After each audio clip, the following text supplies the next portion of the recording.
If you were 12 and had not just one mate, would you ask yourself what gave you this fate? There would be an answer, it's always the same. It's generally thought that parents are to blame. Poor Trevor was one. A fat little bugger, who'd be the perfect flanker in any game of rugger.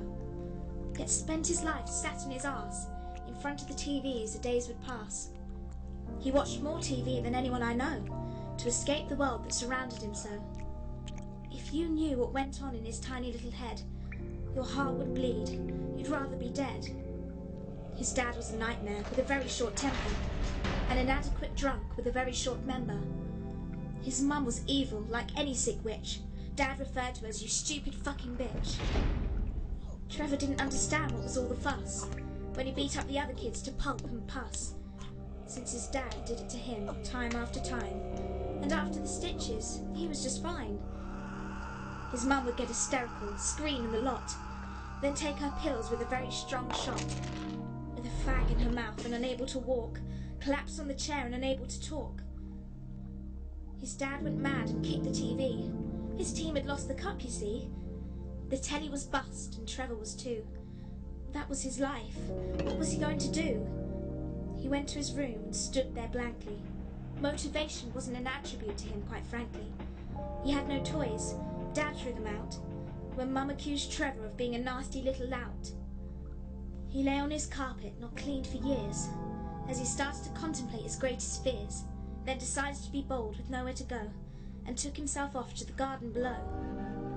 The garden was a dump, nowhere to sit, unattended for years, festering in shit.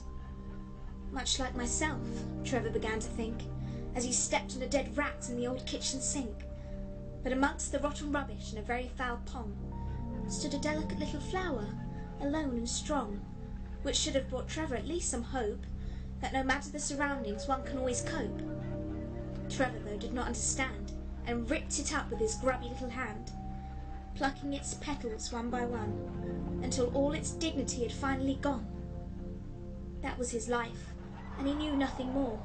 Pain and brutality is all that he saw. He did unto that flower what his parents did to him, destroying its life on just a careless whim. You see, Trevor will seldom break the chain of a family upbringing full of such pain, for he knows no difference, just hate and aggression, which the jury will ignore in his courtroom confession. A courtroom confession, I hear you say? Well, it wouldn't end there in his garden in May. His life got worse, and he began to delve into drugs and crime from the age of 12. Then one day, his dad just went a little too far, beating Mum to a coma with a pig iron bar. Because she spilt his beer, it was the last can, not a great idea in front of a thirsty man. Broken boned, savaged, ward number 8, life support drips at heaven's gate. She cried in her last hour, for Trevor had heard her. That's when Trevor decided to commit full bloody blown murder. His dad had it coming all along, you see, so pulling that trigger gave Trevor some glee. Arrested for the death of his mum as well. In court he wasn't bothered, you could just tell. 30 years in the joint with like-minded souls, all of whom were living in their own distorted holes. It makes one wonder that a life with love and care would make life just that little bit more fair.